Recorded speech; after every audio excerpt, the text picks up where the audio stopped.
ગુજરાત રાજ્યમાં 1 એપ્રિલ 2021 પછી ખરીદાયેલી motor car, બસ અને ટ્રક સહિતના વાહનો બ્લેકલિસ્ટ કરાવવાની ફરિયાદ સામે આવી છે, જેમાં રાજ્યમાં અંદાજે 9 લાખ જેટલા અધધો કહી શકાય જેટલા વાહનોને બ્લેકલિસ્ટ કરાતા ચકચાર મચી ગઈ છે.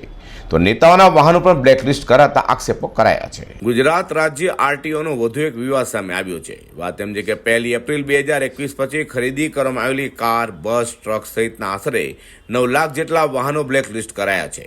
કારણ કે રાજ્યના વાહન વ્યવહાર વિભાગ પાસેથી ચર્ચાતી માહિતી મુજબ રજીસ્ટ્રેશન ફી ભરવાની પેન્ડિંગ હોવાથી વાહનો બ્લોક કરાયા છે. ગુજરાતની ભારતીય જનતા પાર્ટીની સરકાર જે સુશાસન સુવહીવટની વાત કરે છે, એનો ઉત્તમ નમૂનો એટલે વાહન વિભાગ. ગુજરાતમાં કેન્દ્ર સરકારનો જે પરિપત્ર હતો એ રજીસ્ટ્રેશન માટેનો પરિપત્રનું અમલીકરણ કરવાનું કામ આ વિભાગ દ્વારા સમયસર કરવાને બદલે 1 એપ્રિલ 2021 પછી ગુજરાતના 10 લાખ જેટલા વાહનો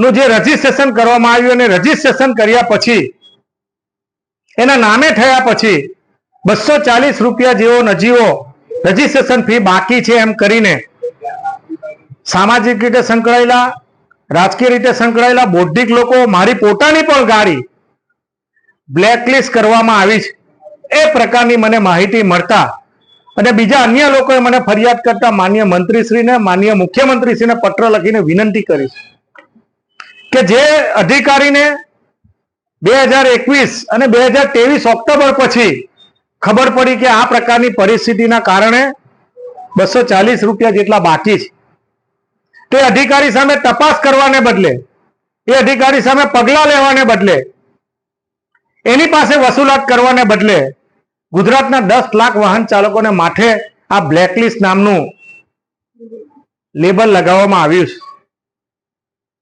આ ગંભીર બાબત છે. આ વાહનથી કાલે ઉઠીને કોઈ અકસ્માત થાય, વેચવું હોય અને કંઈક બીજી પરિસ્થિતિ થાય તેની જવાબદારી કોની?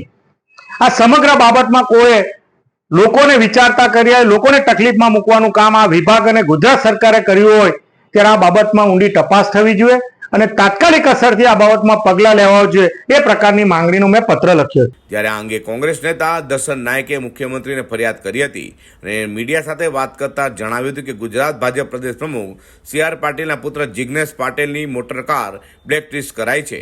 સાથે ગુજરાત રાજ્યના મંત્રી મુકેશ પટેલ અને દર્શન નાયકની કાર પણ બ્લેકલિસ્ટ કરાઈ છે. આ અંગે આરટીઓ દ્વારા હજુ સુધી કોઈ જ માહિતી અપાઈ નથી.